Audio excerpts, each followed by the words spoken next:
Friends, welcome to my channel. आज के इस वीडियो में मैं बात करूंगी एप्पल साइडर विनेगर रिंस की। जी हाँ, जो मैं हर वीडियो में बात करती हूँ कि हिना इंडिगो के बाद आपने एप्पल साइडर विनेगर का रिंस करना है। ये आपके बालों को कंडीशन कर देगा, आपके बालों को ड्राई नहीं होने देगा। तो बहुत सारे कमेंट्स आते हैं कि मैम उसको कैसे यूज़ करना है, तो मैंने सोचा क्यों ना मैं आपके लिए उसका एक वीडियो बना दूँ। इसमें हमने एप्पल साइडर विनेगर रिंस बनाने के लिए सबसे पहले हमने लेना है एप्पल साइडर विनेगर। यहाँ मैं ले रही हूँ हेल्थ कार्ट का एप्पल साइडर विनेगर और ये विद मदर वाला है। मीन्स इसकी क्वालिटी जो है वो बहुत ही हाई है और इसकी इफ़ेक्टिवनेस भी बहुत अच्छी है। तो आप हो सके तो यही वाला यूज़ करें, नहीं तो ब्रैग्स का भी आता है विद मदर वाला। तो विद मदर वाला आप कोई भी ब्रांड यूज़ कर सकते हैं, वो एक्चुअली बहुत ही अच्छा होता है। फ्रेंड्स, ये एप्पल साइडर विनेगर के बहुत सारे बेनिफिट्स हैं स्किन, हेयर और हेल्थ के लिए, लेकिन मैं यहाँ पे आपको सिंपल हेयर रिंस के बारे में बताऊंगी जो कि आपके बालों को कंडीशन करेगा। मींस आपको कंडीशनर करने की ज़रूरत नहीं है अपने बालों को, आपने इसको यूज़ करना है और ये कंडीशनर का ही काम करेगा।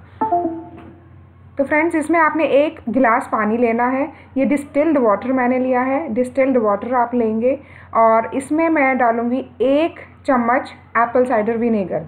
एप्पल साइडर विनेगर बहुत ही कंसनट्रेटेड फॉर्म में होता है, तो आपको एक बार ट्राई करके देखना होगा कि आपको 1 चम्मच सूट करता है या 1.5 चम्मच करता है या 2 चम्मच करता है।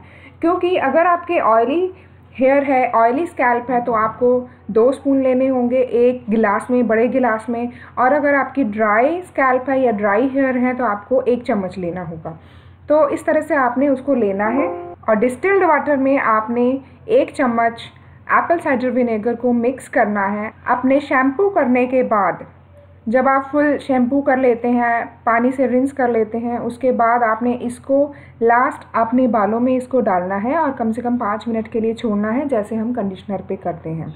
इसको हमने ऊपर से ही डालना है, हेड पे ही डालना है। हमने जैसे कंडीशनर बालों पे लगाते हैं, हमने इसको बालों पे नहीं लगाना है, हमने रिंस करना है। मीन्स अपने हेड पे डालना है, जिससे कि ये पूरे हेयर पे और स्कैल्प पे अप्लाई हो जाएगा। और 5 मिनट इसको छोड़ने के बाद नॉर्मल पानी से आपने इसको फिर से रिंस कर लेना है। ये एप्पल साइडर विनेगर का रिंस आपकी हिना और इंडिगो की डाई को परमानेंट करने में हेल्प करेगा और ये काफ़ी हद तक इसको डार्क भी करता है। और आप जनरली अगर कोई हिना और इंडिगो नहीं भी लगाते हैं तो आप इसको जनरली भी यूज़ कर सकते हैं और इसको आपने वीक में 1 से 2 बार ही यूज़ करना है, ज़्यादा यूज़ नहीं करना है। और अगर आप चाहें तो इसमें थोड़ा सा ऑयल भी ऐड कर सकते हैं इस रिंस में। आप इसमें टी ट्री ऑयल डाल सकते हैं या फिर आप ऑलिव ऑयल डाल सकते हैं। ये था मेरा आज का वीडियो। मैं आशा करती हूँ आप सबको ये वीडियो बहुत अच्छा लगा होगा और अगर थोड़ा सा भी अच्छा लगा है तो इसे लाइक, कमेंट और शेयर करना ना भूलें और सब्सक्राइब करना तो बिल्कुल भी ना भूलें। तो आगे मिलते हैं अच्छे इन्फॉर्मेटिव वीडियो के साथ। तब तक के लिए बाय बाय, टेक केयर।